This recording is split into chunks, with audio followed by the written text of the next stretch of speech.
Hi guys, it's Jean here. Welcome to my channel. So it's been a while since I've done a proper sit down recording. Actually, I don't think I've done one this year yet. But I thought today I would put my face on because I actually don't think I've done that this year too. But I thought I would sit down and just share with you my updates, what I've been doing. Doing like a thinking out loud kind of style video because I guess unintentionally kind of realized I haven't been posting videos out for the past couple of months, and you know, normally I'm like meh, but I realized I have over 2,000 subscribers, so I am so grateful and blessed. And I know that's still relatively small compared to other people, but I'm really happy that, you know, I've got that many. So I thought, you know, I owe it to those subscribers. I guess why I've been MIA. So I guess it was kind of unintentional, but I just really didn't have time to record. And I even wrote like a note, like a little just checkpoints of things to say just so this video doesn't go too long. But basically, yeah, I just wanted to give an update, thinking out loud, because the past couple of months I've been wanting to record videos, especially on certain topics, but then my emotions got to me and I got really angry about it, and then I just didn't want to, I don't know, I just kind of needed to detox from YouTube and just kind of focus on me. I also wanted to do that on social media, but that's something that's been, I guess, everyday kind of thing, so I didn't really do that. But there were a few things I wanted to say, share my opinions, but I felt that, I think because I was so emotionally involved that I would have just contributed to what I was feeling angry about, if that makes sense. So that's why I just kind of just focused on us, especially during this time, like 2020. Oh my god, like I don't even know what the hell is happening this year. Like, it's just crazy, events after events. You know, who would have known that we're in the where we are at the moment. But yeah, so I guess when it comes to updates, so the reason why I haven't been recording is also because I am working now as well. So I don't know if you guys knew, but I obviously, when I had Isabel, I took a couple of years off work, and I went back into the workplace this year, just right at the start of the pandemic. And coincidentally, I work in healthcare, which means I actually work in the fever clinic. So I've been super busy focusing on work, and you know, in Australia, the good thing is at the start we were quite low in terms of numbers, but unfortunately now we are going through a second wave, and it's just definitely more worse than it was the first time. And yes, I've just been super busy at work, and I'll talk about that I guess later, but that's where I've kind of been, and it's been quite hectic because Kang and I both we are essential workers, which means we can't exactly stay at home and work. So our lives haven't really changed much in terms of that. Like, we don't go out obviously during the weekends, or you know, we just do the minimum basic grocery shopping, try to get as much in one go rather than everyday kind of stuff. Because we're at work, it means Isabel has to go to childcare, and we were worried at the first, like, you know, whether we are exposing ourselves, especially myself working in healthcare at the fever clinic, the COVID clinic. But you know, at the end of the day, like, we have to do what we have to do, which means, you know, there are days where my parents will have to look after her, so nothing in terms of that has kind of changed much for us. But I just, the feeling and the mentality of like the world around us changing has definitely hit us as well. Lately, the past couple of months, I've been feeling very angry, and I started actually recording this video a while ago. Actually, I recorded a couple of times, but I just felt like it went for too long because I just kept blabbering, which is why I wrote it all down now. Just checkpoints so I don't kind of go off topic. But yeah, so just been feeling really angry lately, and it all kind of revolved around the start.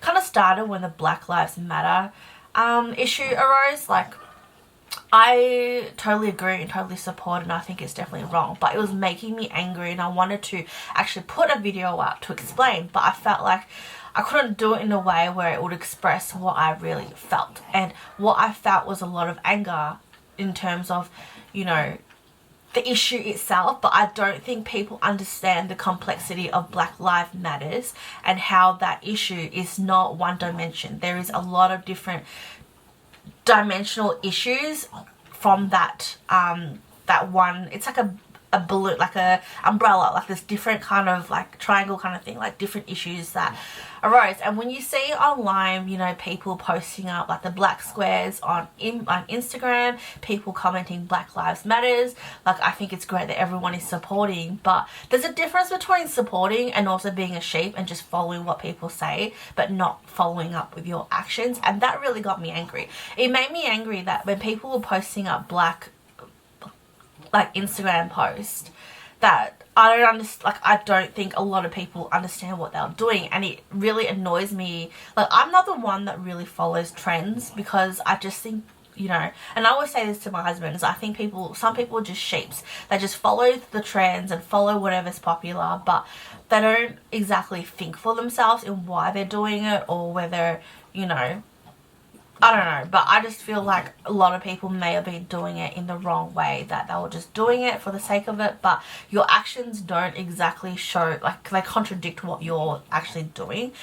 So that kind of really got me angry. And like I said, I wanted to do a post, but at the same time I didn't want to, you know, contribute to those opinions that, you know, go kind of, you know, people arguing and stuff like that. And I obviously am not black, so I didn't feel like, you know, I had the place. It's not really my place to kind of say. So, and that kind of got me really down. But pretty much, my view, and this is, like I said, my view only, is that the Black Lives Matter protest and all the issues of that, it's not just one particular topic. There is different elements of it. It's the history of black people, how they've been treated in the past, understanding and what is lack of knowledge in the school curriculum, in acknowledging that. And I think nowadays people need to acknowledge what has happened in the past. It needs to be taught in school. It needs to be, you know, brought up, because it shapes who we are today and where we are today. It's also police brutality and also the justice system. There is definitely in America, North America, an issue with the justice system and police brutality in how they treat black people in specific. And you know what, as an Asian, like someone of Asian ethnicity, I understand exactly what that means. You may not be directly racial, but it could be something that it's ingrained in your head as a child, as especially someone coming from an Asian race, is that, you know, I know from my own experience, it's not direct racism, but it kind of low-key is, because, you know, it's like you're ingrained as a kid growing up was like, you know, oh, black people are dirty, or, you know, oh, don't go near them because they're violent. And that kind of stuff gets ingrained into your head that you don't know, even though you're like, yes, we're all the same, yes, peace, you know, for all races. But in the back of your head, it does kind of play a little bit of judgment that you're not aware of. And it takes a long time to really kind of rewind and, you know, adjust those. So I know myself is that, you know, I guess living in Australia, we are very diverse, so I don't have a problem, but I understand how some generations may be uncomfortable, and that's purely because of their culture and how they're brought up. So I think, you know, that in terms of justice and police, it's the same thing. It's that, you know, it's in your head that, you know, certain races have this stereotype, and that is something that needs to be addressed, something that needs to be worked on. And also another thing that was making me angry was the double standards. Like people, especially this is what I kind of didn't want to share and put a post about, is because, you know, in order to make Black Lives Matter, or any lives, any diversities matter, is if you're of that race, if you are of that color, and you say, you know, our lives matters, but you treat us differently, but then you go and use words and stuff, for example, being an African, using the N-word is okay for you to say, but not okay for other people. Like, if you want to, you know, flatten out that racism, is moving forward, there's only so much you can bring from the past. We can acknowledge it, we can teach it, but to be able to move forward, it's not just, you know, you're doing this wrong, you need to fix it. Both parties need to fix it. And I'm going to use an example is, for example, like rappers, 50 Cent and P. Diddy, for example. Like, they're all about Black Lives Matters. If you know, on their Instagram, they're all about Black Lives Matters. But on your, you know, in music, you reference the N-word, you reference this. It's like you're kind of, when you do that, is you're not you're kind of included in that problem. Is by differentiating yourself, you're also making that racial kind of, you know, difference and putting that wedge into it. So I think it's on both sides, whether, you know, as an Asian myself, I admit I also do that, you know, stereotyping Asians, saying that I'm a bad driver, or I can't, you know, do certain things, or, you know, things like that. And I think that is something that we all need to learn how to kind of stop doing. And another thing on top of that was making me angry is how people were just taking it, you know, to the extreme, like, you know, boycotting or like vandalizing, knocking down previous statues of world figures because they were involved in, you know, black slavery. They were involved in like this, because they were involved in this and that. Like, it gets to the point where, like I said, it needs to be educated, but it's not something that can be erased. By not speaking about it in school is almost like the same erasing the whole issue. By decapitating and removing statues, it's almost the same as erasing that. At the end of the day, it has happened. Instead of acknowledging it, like, we shouldn't really be, you know, getting rid of it kind of thing. And in terms of oversensitive, I guess it means everything as well. People are just oversensitive about things all the time now. And, you know, I think people need to understand is that there is a difference, you know, with generations. Back 20 years ago, you know, you used to call people names or call things by certain things. But now it's like, for example, Coon cheese. Coon is a brand of a cheese company in Australia, which is apparently Coon is also a racial slur. But it's almost like saying, what if your last name was like Bum or something like that? If it's incorrect, or if your last name was Cox or something, if it's incorrect, does that mean you have to change your name because, you know, it's maybe offensive to some people, if that makes sense? So just people in general, and it was just making me really, really angry that I kind of had to just step away from social media for a while. And yeah, and on top of that, another thing that was making me angry, and obviously, you know, the whole coronavirus, was, oh my god, just this new bunch of crazy is the anti-mask people. So in Australia, in Victoria, especially in Melbourne, everyone is forced to wear a mask. And I also want to point out there was a tweet of a Congress woman in America that was giving us shit, like, you know, look at people in Australia, like Victoria, you have to wear a mask, this is an attack. I'm like, girl, focus on your own backyard, because, you know, Australia is trying to do the right thing. Focus on America, because you guys have your own issues. We're reaching 3 digits, hundreds of people getting positive cases every day. In America, it's like more than that, like thousands. So focus on your own backyard and let us focus on ourselves. And it makes me angry because people, first of all, if you are not in Australia, I don't think you have the call to say, you know, it is attack, it is a, you know, breach of freedom. As an Australian, I totally agree with it. And for the people that are saying, you know, my parents, you know, people think that they have the right to say, my parents came from, you know, communist country to come to Australia for freedom. My grandparents fought in the war, died in the war for our freedom, and you're going to take my freedom away by forcing me to wear a mask. Like, bitch, please. No one is forcing you to starve. No one is forcing you to go into war or be killed. All we ask for is to wear a fucking mask. And wearing that mask is not a breach of your freedom. It's to keep you safe and to make this virus stop spreading. And lately there's been anti-mask people recording themselves going into supermarkets, shopping, like Bunnings or like wherever, you know, trying to read out their rights on why they should not wear a mask. And it just frustrates me, because being someone that works in a fever clinic, like the stories, I don't know why I'm getting emotional, but the stories you hear of the cases is that, you know, even also working in COVID ward, is that there are people in hospital, they have family calling every day because they cannot visit, but the nurses are too busy looking after other patients that they cannot get to your relative.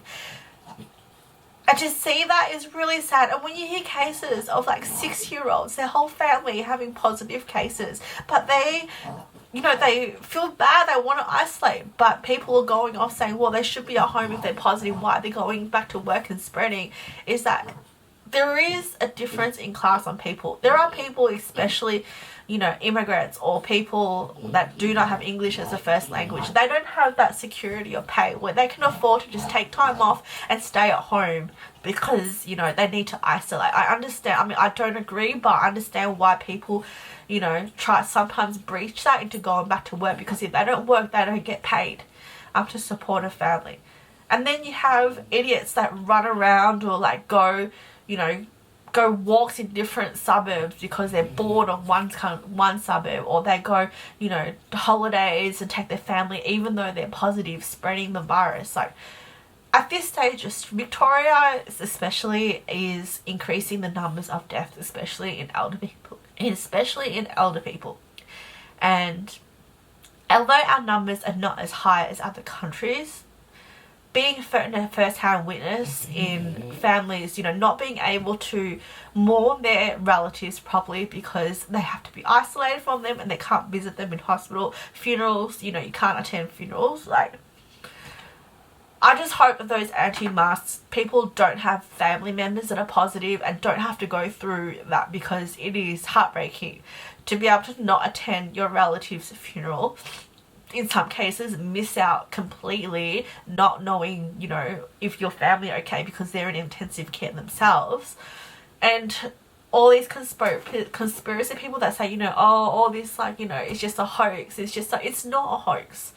You know, just wear a fucking mask. It's just to stop you and other people. And I would hate the day that those people end up getting it and then, you know, healthcare workers have to assist them even though they're doing the wrong. And that is kind of where I am at the moment, like how frustrating I get. So I try to focus on everyday stuff, you know, every day going to work.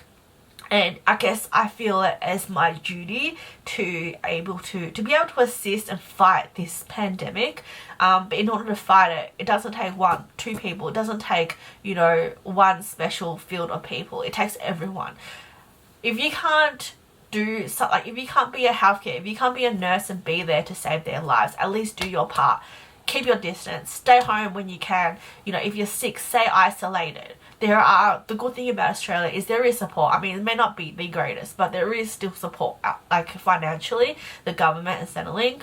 And at the end of the day, you have nowhere to go. We have nowhere to go. Like, honestly, like I feel like I don't even go anywhere. I didn't spend anything, so I don't know why there are so much frustrating people out there. But anyways, that is where I am right now. On other matters, this year, being at home a lot, not being able to see friends and family and just, you know, have gatherings has really put me in, I guess, you know, and right, like in the same routine over and over again. It's really questioned what I enjoy. So when I started this video, obviously I was really into makeup and shopping and fashion and things like that, but right now I feel like I'm really not into any of those, to the point where I'm thinking of just decluttering and even reshuffling and maybe getting rid of this shoe room. I have not honestly worn makeup apart from today for a while, so I did do a, you know, Marie Kondo a few years ago when I got rid of a lot of makeup, but I'm at this point thinking just, you know, getting rid of everything, because it just feel like it is no longer my lifestyle. Like, I just don't know what I enjoy anymore. And I think moving forward, we don't know how long this pandemic's going to go for, but when we get out of it, I don't know what that future holds and what, you know, we could do or what we will like doing after. So I don't know, I guess we'll just have to see how it goes. In terms of other family updates, so unfortunately Coco, he's still here by the way because he's snoring right now. Coco is my firstborn child. He unfortunately had an ear infection and it got a bit hectic during that time, about a month or two ago, because he had an ear infection, which means we had to remove his ear canal because he had a narrow ear and it got infected really bad. So he's still got both his ears. He's fine now, but it just meant we had to remove his ear canal and like close up one of his ears, which pretty much means he's deaf in one ear. But he hasn't, I mean, he had a slight temperament change like in behavior, but apart from that, like, he's still fine. His fur is growing back, and yeah, so I really hope he is, you know, he's just snoring away right now, so he's back to his usual self. And Isabel is at the stage, she's almost 2, and she's at the stage where she's really starting to talk and bring out a lot of her personality and character. And her favourite word right now is Coco. And it's just so cute, like, watching her trying to chase him, but he refuses to be with her, like, and she loves going to childcare. She's got her besties there, and you know, she loves to dance in her own little quirky ways, and she has a bit of an attitude right now, which I don't know where she gets that from, but you know, that's something that we are learning together on how to, I guess, you know, address things. And yeah, so that is pretty much, yeah, the update. Me, I guess, thinking out loud how I've been feeling for the past couple of months.